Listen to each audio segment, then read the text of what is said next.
بسم اللہ الرحمن الرحیم۔ نبی کریم صلی اللہ علیہ وآلہ وسلم اپنے حجرے سے نکلے، لوگوں کو شب قدر بتانا چاہتے تھے۔ وہ کون سی رات ہے؟ اتنے میں دو مسلمان آپس میں لڑ پڑے۔ آپ صلی اللہ علیہ وآلہ وسلم نے فرمایا، میں تو اس لیے باہر نکلا تھا کہ تم کو شب قدر بتلاؤں، اور فلاں فلاں آدمی لڑ پڑے تو وہ میرے دل سے اٹھا لی گئی، اور شاید اسی میں کچھ تمہاری بہتری ہو۔ تو اب ایسا کرو کہ شب قدر کو رمضان کی 27ویں، 29ویں اور 25ویں رات میں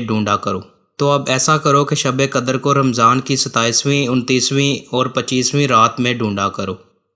رسول اللہ صلی اللہ علیہ وآلہ وسلم نے فرمایا کہ جب ایک بندہ مسلمان ہو جائے اور اس کا اسلام عمدہ ہو، یقین و خلوص کے ساتھ ہو، تو اللہ اس کے گناہ کو جو اس نے اس اسلام لانے سے پہلے کیا معاف فرما دیتا ہے، اور اب اس کے بعد کے لیے بدلہ شروع ہو جاتا ہے۔ یعنی ایک نیکی کے عوض 10 گناہ سے لے کر 700 گناہ تک ثواب، اور ایک برائی کا اسی برائی کے مطابق بدلہ دیا جاتا ہے، مگر یہ کہ اللہ تعالیٰ اس برائی سے بھی درگزر کرے اور اسے بھی معاف فرما دے، یہ بھی اس کے لیے آسان ہے۔ آپ صلی اللہ علیہ وآلہ وسلم نے فرمایا، جس شخص نے لا الہ الا اللہ کہہ لیا اور اس کے دل میں جو برابر بھی ایمان ہے، تو وہ ایک نہ ایک دن دوزخ سے ضرور نکلے گا، اور دوزخ سے وہ شخص بھی ضرور نکلے گا جس نے کلمہ پڑھا اور اس کے دل میں گیہوں کے دانہ برابر خیر ہے، اور دوزخ سے وہ بھی نکلے گا جس نے کلمہ پڑھا اور اس کے دل میں ایک ذرہ برابر بھی خیر ہے۔